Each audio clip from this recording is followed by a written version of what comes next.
Dans une foulée de toute la longueur de ses jambes, Corbeau se lança à la poursuite de ce qui l'avait dérobé de son bonheur, aussi bref fut-il.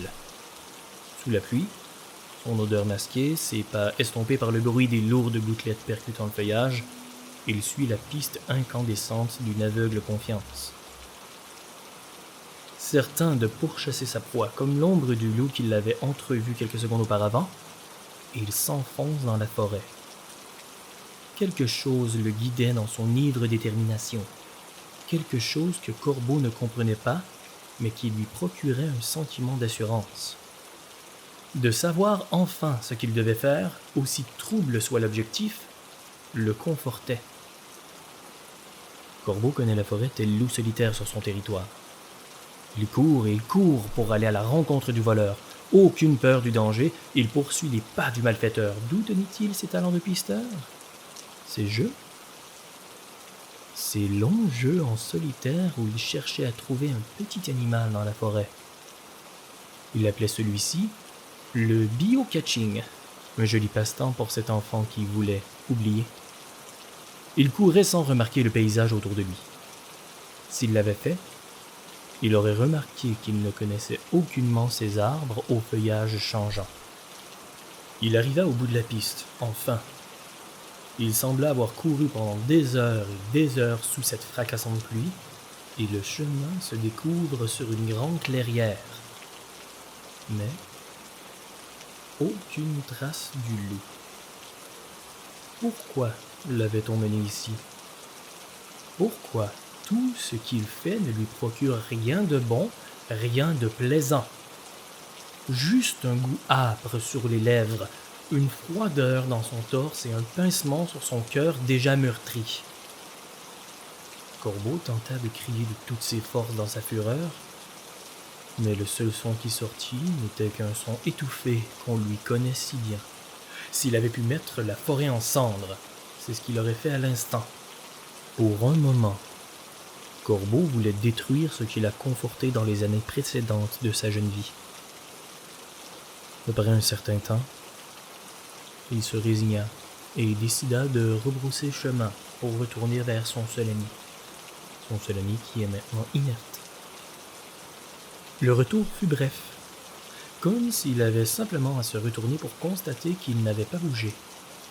Ses pensées sur le retour l'ont sûrement préoccupé au point où il n'a pas vu le temps passer.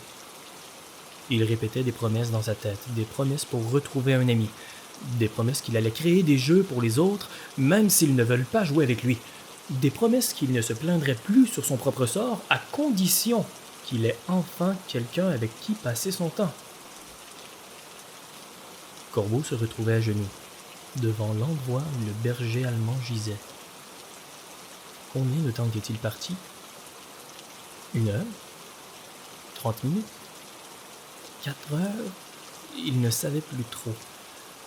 Corbeau leva les yeux sur la dépouille et il constata qu'elle n'y était plus.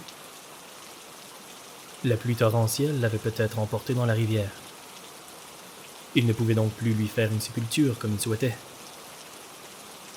L'averse était de plus en plus lourde sur la tête et les épaules du jeune endeuillé.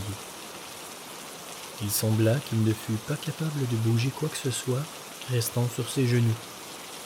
La seule phrase qui lui tournait dans la tête. « Je veux que la pluie cesse. Je veux que la pluie cesse.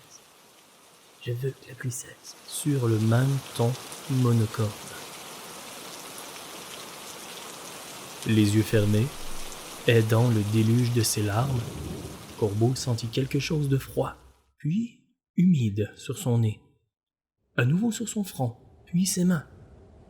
Finalement, il eut simplement la sensation de froid qui recouvrait son corps. Combien de temps avait-il les yeux fermés? Il n'avait plus la force de les ouvrir. Il résigna la seule pensée qui jouait dans sa tête. Il ouvra les yeux, et à sa grande stupeur, il constata que la pluie avait cessé. Elle avait plutôt laissé place à la neige. Une mince couche recouvrait son corps et la forêt où il se trouvait. Il inspira profondément l'air de la fraîcheur qui l'entourait et expira enfin, comme si c'était la première fois qu'il se vida de son air depuis longtemps. Corbeau se redressa, ce qui prit plus de temps qu'il le croyait, et avait la sensation d'être plus loin de la neige qui était à ses pieds. En scrutant le terrain où il se trouvait, il remarquait qu'il y avait un endroit, plutôt un petit cercle, aussi grand que lui, où la neige n'y résidait point, mais plutôt de l'herbe vivace et vert flamboyant. Au centre de ce cercle, une fleur aux pétales noirs et roses qu'il n'avait jamais vue auparavant.